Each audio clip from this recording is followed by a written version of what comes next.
Little Wildrose by Andrew Lang. Once upon a time, the things in this story happened, and if they had not happened then, the story would never have been told. But that was the time when wolves and lambs lay peacefully together in one stall, and shepherds dined on grassy banks with kings and queens. Once upon a time, then my dear good children, there lived a man now. This man was really 100 years old, if not fully 20 years more, and his wife was very old too. How old I do not know. But some said she was as old as the goddess Venus herself. They had been very happy all these years, but they would have been happier still if they had had any children. But old though they were, they had never made up their minds to do without them. And often they would sit over the fire and talk of how they would have brought up their children if only some had come to their house. One day the old man seemed sadder and more thoughtful than was common with him, and at last he said to his wife, "Listen to me, old woman." "What do you want?" asked she. "Get me some money out of the chest, for I am going a long journey all through the world to see if I cannot find a child, for my heart aches to think that after I am dead my house will fall into the hands of a stranger. And this, let me tell you, that if I never find a child, I shall not come home again." Then the old man took a bag and filled it with food and money, and throwing it over his shoulders bade his wife farewell. For long he wandered and wandered and wandered, but no child did he see. And one morning his wanderings led him to a forest, which was so thick with trees that no light could pass through the branches. The old man stopped when he saw this dreadful place, and at first was afraid to go in. But he remembered that after all, as the proverb says, it is the unexpected that happens, and perhaps in the midst of this black spot, he might find the child he was seeking. So summoning up all his courage, he plunged boldly in. How long he might have been walking there he never could have told you, when at last he reached the mouth of a cave, where the darkness seemed 100 times darker than the wood itself. Again he paused, but he felt as if something was driving him to enter, and with a beating heart he stepped in. For some minutes the silence and darkness so appalled him that he stood where he was, not daring to advance one step. Then he made a great effort, and went on a few paces, and suddenly far before him he saw the glimmer of a light. This put new heart into him, and he directed his steps straight towards the faint rays, till he could see sitting by it an old hermit with a long white beard. The hermit either did not hear the approach of his visitor, or pretended not to do so, for he took no notice, and continued to read his book. After waiting patiently for a little while, the old man fell on his knees, and said, "Good morning, Holy Father." But he might as well have spoken to the rock. "Good morning, Holy Father," he said again, a little louder than before, and this time the hermit made a sign to him to come nearer. "My son," whispered he in a voice that echoed through the cavern, "what brings you to this dark and dismal place? Hundreds of years have passed since my eyes have rested on the face of a man, and I did not think to look on one again. My misery has brought me here," replied the old man. "I have no child, and all our lives my wife, and I have longed for one, so I left my home, and went out into the world, hoping that somewhere I might find what I was seeking." Then the hermit picked up an apple from the ground, and gave it to him, saying, "Eat half of this apple, and give the rest to your wife, and cease wandering through the world." The old man stooped and kissed the feet of the hermit for sheer joy, and left the cave. He made his way through the forest as fast as the darkness would let him, and at length arrived in flowery fields which dazzled him with their brightness. Suddenly, he was seized with a desperate thirst and a burning in his throat. He looked for a stream, but none was to be seen, and his tongue grew more parched every moment. At length, his eyes fell on the apple which all this while he had been holding in his hand, and in his thirst, he forgot what the hermit had told him, and instead of eating merely his own half, he ate up the old woman's also. After that he went to sleep. When he woke up, he saw something strange lying on a bank a little way off amidst long trails of pink roses. The old man got up, rubbed his eyes, and went to see what it was, when to his surprise and joy it proved to be a little girl about 2 years old, with a skin as pink and white as the roses above her.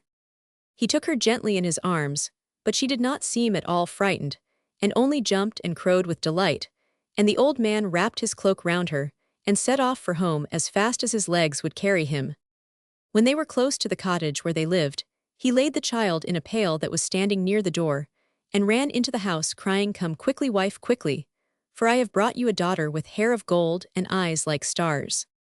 At this wonderful news, the old woman flew downstairs, almost tumbling down, her eagerness to see the treasure. But when her husband led her to the pail, it was perfectly empty. The old man was nearly beside himself with horror, while his wife sat down and sobbed with grief and disappointment. There was not a spot round about which they did not search, thinking that somehow the child might have got out of the pail and hidden itself for fun, but the little girl was not there, and there was no sign of her. "Where can she be?" moaned the old man in despair. "Oh, why did I ever leave her even for a moment? Have the fairies taken her? Or has some wild beast carried her off?" And they began their search all over again. But neither fairies nor wild beasts did they meet with, and with sore hearts they gave it up at last, and turned sadly into the hut. And what had become of the baby? Well, finding herself left alone in a strange place, she began to cry with fright, and an eagle hovering near heard her, and went to see what the sound came from. When he beheld the fat pink and white creature, he thought of his hungry little ones at home, and swooping down, he caught her up in his claws, and was soon flying with her over the tops of the trees. In a few minutes he reached the one in which he had built his nest, and laying little Wildrose, for so the old man had called her, among his downy young eaglets, he flew away. The eaglets naturally were rather surprised at this strange animal, so suddenly popped down in their midst. But instead of beginning to eat her, as their father expected, they nestled up close to her, and spread out their tiny wings to shield her from the sun. Now in the depths of the forest, where the eagle had built his nest, there ran a stream whose waters were poisonous, and on the banks of this stream dwelt a horrible lindworm with 7 heads.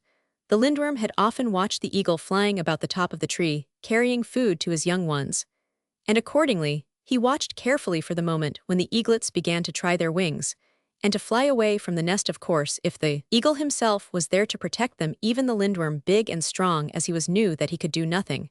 But when he was absent, any little eaglets who ventured too near the ground would be sure to disappear down the monster's throat. Their brothers, who had been left behind as too young and weak to see the world, knew nothing of all this, but supposed their turn would soon come to see the world also, and in a few days their eyes too opened and their wings flapped impatiently, and they longed to fly away above the waving treetops to mountain and the bright sun beyond. But that very midnight the lindworm, who was hungry and could not wait for his supper, came out of the brook with a rushing noise, and made straight for the tree. 2 eyes of flame came creeping nearer, and 2 fiery tongues were stretching themselves out closer to the little birds, who were trembling and shuddering in the farthest corner of the nest. But just as the tongues had almost reached them, the lindworm gave a fearful cry and turned and fell backwards. Then came the sound of battle from the ground below, and the tree shook, though there was no wind, and roars and snarls mixed together, till the eaglets felt more fright than ever, and thought their last hour had come. Only Wildrose was undisturbed, and slept sweetly through it all. In the morning the eagle returned, and saw traces of a fight below the tree, and here and there a handful of yellow mane lying about, and here and there a hard scaly substance. When he saw that, he rejoiced greatly, and hastened to the nest. "Who has slain the lindworm?" he asked of his children. There were so many that he did not at first miss the 2 which the lindworm had eaten.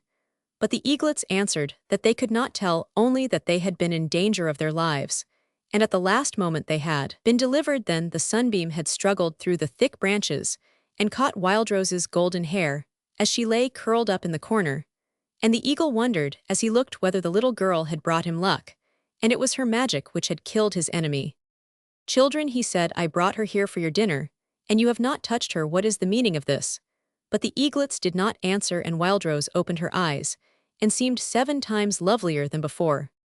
From that day, Wildrose lived like a little princess. The eagle flew about the wood, and collected the softest, greenest moss he could find to make her a bed, and then he picked with his beak all the brightest and prettiest flowers in the fields, or on the mountains, to decorate it. So cleverly did he manage it that there was not a fairy in the whole of the forest who would not have been pleased to sleep there, rocked to and fro by the breeze on the treetops.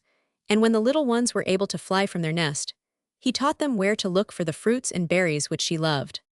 So the time passed by, and with each year Wildrose grew taller and more beautiful, and she lived happily in her nest, and never wanted to go out of it, only standing at the edge in the sunset, and looking upon the beautiful world. For company she had all the birds in the forest who came and talked to her, and for playthings the strange flowers which they brought her from far, and the butterflies which danced with her. And so the days slipped away, and she was 14 years old. One morning the emperor's son went out to hunt, and he had not ridden far before a deer started from under a grove of trees and ran before him. The prince instantly gave chase, and where the stag led he followed, till at length he found himself in the depths of the forest where no man before had trod. The trees were so thick, and the woods so dark, that he paused for a moment, and listened, straining his ears to catch some sound to break a silence which almost frightened him. But nothing came, not even the baying of a hound, or the note of a horn. He stood still and wondered if he should go on, when on looking up a stream of light seemed to flow from the top of a tall tree. In its rays he could see the nest with the young eaglets who were watching him over the side. The prince fitted an arrow into his bow and took his aim. But before he could let fly, another ray of light dazzled him. So brilliant was it that his bow dropped, and he covered his face with his hands. When at last he ventured to peep, Wildrose, with her golden hair flowing round her, was looking at him. This was the first time she had seen a man. "Tell me how I can reach you," cried he, but Wildrose smiled and shook her head, and sat down quietly. The prince saw that it was no use and turned, and made his way out of the forest, but he might as well have stayed there, for any good he was to his father, so full was his heart of longing for Wildrose. Twice he returned to the forest in the hopes of finding her, but this time fortune failed him, and he went home as sad as ever. At length the emperor, who could not think what had caused this change, sent for his son, and asked him what was the matter. Then the prince confessed that the image of Wildrose filled his soul, and that he would never be happy without her. At first the emperor felt rather distressed. He doubted whether a girl from a treetop would make a good empress, but he loved his son so much that he promised to do all he could to find her. So the next morning heralds were sent forth throughout the whole land to inquire if anyone knew where a maiden could be found who lived in a forest on the top of a tree, and to promise great riches and a place at court to any person who should find her. But nobody knew. All the girls in the kingdom had their homes on the ground, and laughed at the notion of being brought up in a tree. A nice kind of empress she would make, they said. As the emperor had done, tossing their heads with disdain, for having read many books they guessed what she was wanted for. The heralds were almost in despair when an old woman stepped out of the crowd, and came and spoke to them. She was not only very old, but she was very ugly, with a hump on her back and a bald head. And when the heralds saw her, they broke into rude laughter. "I can show you the maiden who lives in the treetop," she said, but they only laughed the more loudly. "Get away, old witch," they cried, "you will bring us bad luck." But the old woman stood firm, and declared that she alone knew where to find the maiden. "Go with her," said the eldest of the heralds. At last the emperor's orders are clear that whoever knew anything of the maiden was to come at once to court, put her in the coach, and take her with us. So in this fashion the old woman was brought to court. "You have declared that you can bring hither the maiden from the wood," said the emperor, who was seated on his throne. "Yes, your majesty, and I will keep my word," said she.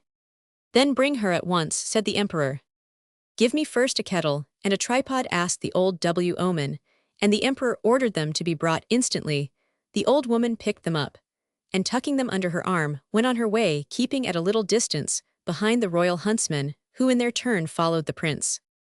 Oh, what a noise that old woman made as she walked along! She chattered to herself so fast, and clattered her kettle so loudly, that you would have thought that a whole campful of gypsies must be coming round the next corner. But when they reached the forest, she bade them all wait outside, and entered the dark wood by herself. She stopped underneath the tree where the maiden dwelt, and gathering some dry sticks, kindled a fire. Next she placed the tripod over it, and the kettle on top. But something was the matter with the kettle. As fast as the old woman put it where it was to stand, that kettle was sure to roll off, falling to the ground with a crash. It really seemed bewitched, and no one knows what might have happened if Wildrose, who had been all the time peeping out of her nest, had not lost patience at the old woman's stupidity, and cried out, "The tripod won't stand on that hill, you must move it." "But where am I to move it to, my child?" asked the old woman, looking up to the nest, and at the same moment trying to steady the kettle with one hand and the tripod with the other. "Didn't I tell you that it was no good doing that?" said Wildrose more impatiently than before. "Make a fire near a tree, and hang the kettle from one of the branches." The old woman took the kettle and hung it on a little twig, which broke at once, and the kettle fell to the ground. "If you would only show me how to do it, perhaps I should understand," said she. Quick as thought the maiden slid down the smooth trunk of the tree, and stood beside the stupid old woman to teach her how things ought to be done. But in an instant the old woman had caught up the girl and swung her over her shoulders, and was running as fast as she could go to the edge of the forest, where she had left the prince. When he saw them coming, he rushed eagerly to meet them, and he took the maiden in his arms, and kissed her tenderly before them all. Then a golden dress was put on her, and pearls were twined in her hair, and she took her seat in the emperor's carriage, which was drawn by 6 of the whitest horses in the world, and they carried her without stopping to draw breath to the gates of the palace. And in 3 days the wedding was celebrated, and the wedding feast was held, and everyone who saw the bride declared that if anybody wanted a perfect wife, they must go to seek her on top of a tree. Adapted from File Romanian.